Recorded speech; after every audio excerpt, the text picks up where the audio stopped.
इस वीडियो में आप देख रहे हैं UP board class 9th Hindi काव्य खंड का 5वां पाठ पंचवटी, जिसके कवि हैं मैथिली शरण गुप्त। और ये इस पाठ का दूसरा पार्ट है। पहला पार्ट अगर नहीं देखा तो आप देख सकते हैं हमारे चैनल की प्लेलिस्ट से। तो चलिए शुरू करते हैं दूसरे पार्ट को तीसरे पद से। किस व्रत में है व्रती वीर यह, निद्रा का यूं त्याग किए। राजभोग्य के योग्य विपिन में बैठा आज विराग लिए। बना हुआ है प्रहरी जिसका उस कुटीर में क्या धन है। जिसकी रक्षा में रत इसका तन है मन है जीवन है।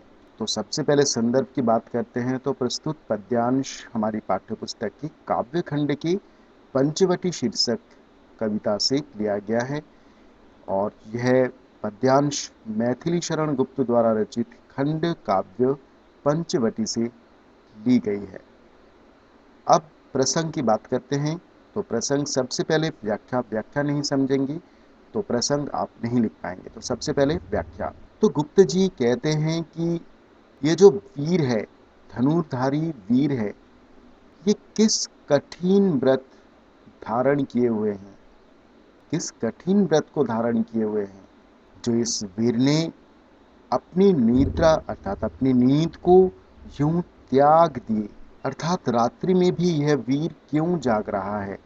ऐसा कौन सा व्रत है जो इस धनुर्धारी वीर ने धारण किया हुआ है। राजभोग्य के योग्य अर्थात जो व्यक्ति राजयोग्य अर्थात राजभवन के सुख के पाने योग्य है, वह वैराग्य अर्थात वैराग्य धारण किए हुए एकांत विपिन में अर्थात एकांत वन में बैठा हुआ है। बना हुआ है प्रहरी जिसका उस कुटीर में क्या धन है।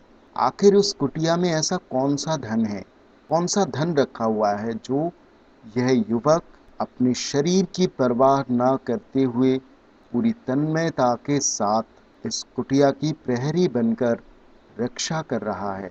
जिसका अर्थात इस कुटिया की रक्षा कर रहा है प्रहरी बनकर, जिसकी रक्षा में रत इसका तन है मन है जीवन है। अर्थात इस कुटिया में निश्चित रूप से कोई अमूल्य धन है, जिसकी रक्षा में और जिसकी रक्षा करने के लिए यह धनुर्धारी वीर अपना तन मन और जीवन तक समर्पित किए हुए हैं। इस कुटिया की रक्षा में अपना तन मन और जीवन को भी समर्पित कर दिया है। इस कुटिया में निश्चित ही ऐसा कोई अमूल्य वस्तु है, अमूल्य धन है, जिसकी रक्षा यह युवक कर रहा है अपना तन मन और जीवन समर्पित करके। तो ये थी व्याख्या। अब देखते हैं प्रसंग।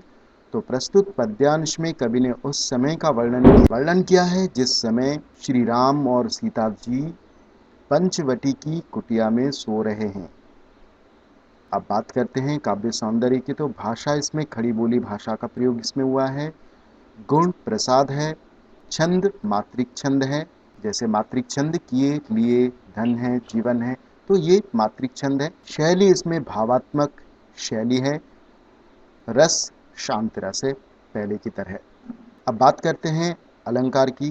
तो देखिए अलंकार में व्रति वीर, व इसमें पुनरावृत्ति हो रही है, व वर्ण की, तन है मन है जीवन है।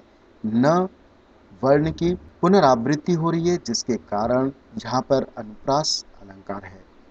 बहुत इजी था, अगर आप हमारे वीडियोस देखेंगे तो आपको बहुत इजी से आपको समझ में आ जाएगी इसकी व्याख्या, काव्य सौंदर्य और प्रसंग। तो मैं एक बात में आपको बता दूं कि संदर्भ और प्रसंग के लिए आपको एक एक अंक मिलते हैं। संदर्भ में एक और प्रसंग में एक अंक, 4 अंक आपको मिलते हैं व्याख्या में, और 2 अंक आपको मिलेंगे काव्य सौंदर्य में। तो 8 अंक आपको मिल सकते हैं अगर आपने इसकी व्याख्या पूरी की है तो, और अच्छे से समझिए तो। चलिए आगे देखते हैं चौथे पद को। मर्त्यलोक मालिन्य मेटने स्वामी संग जो आई है, 3 लोक की लक्ष्मी ने यह कुटी आज अपनाई है। वीर वंश की लाज यही है, फिर क्यों वीर नाम हो प्रहरी। विजन देश है निशा शेष है, निशाचरी माया ठहरी।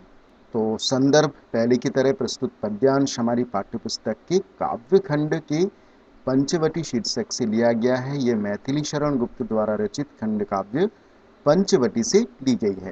तो प्रसंग बाद में, पहले व्याख्या।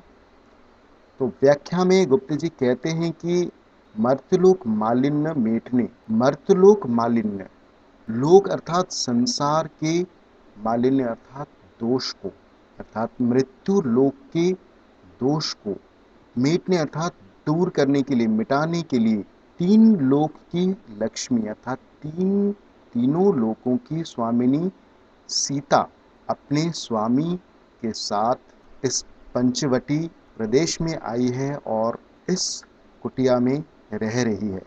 वीर वंश की लाज यही है, फिर क्यों वीर ना हो प्रहरी।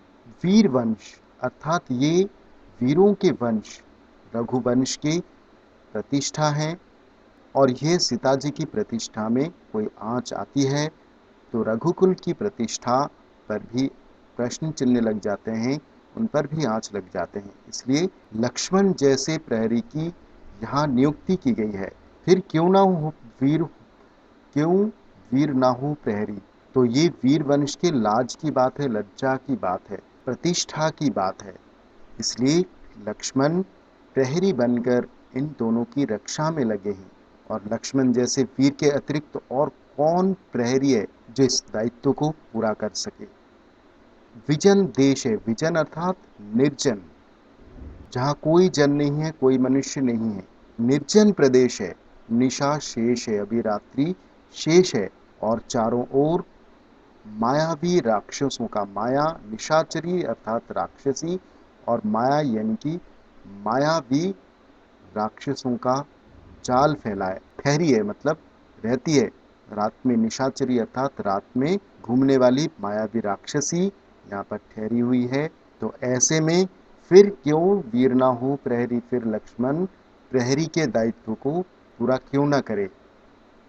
आखिर ये वीर वंश के लाज की बात है, प्रतिष्ठा की बात है। चलिए अब देखते हैं प्रसंग।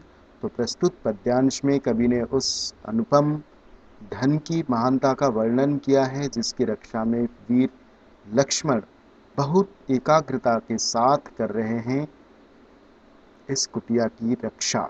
अब बात करते हैं काव्य सौंदर्य की। तो सबसे पहले भाषा इसमें खड़ी बोली भाषा है, शैली इसमें प्रबंध और चित्रात्मक शैली है, गुण प्रसाद, रस शांत रस है, बिल्कुल शांत, और छंद मात्रिक छंद है, आई है, नाई है, प्रहरी, ठहरी। तो देखा आपने ये सारे मात्रिक छंद है।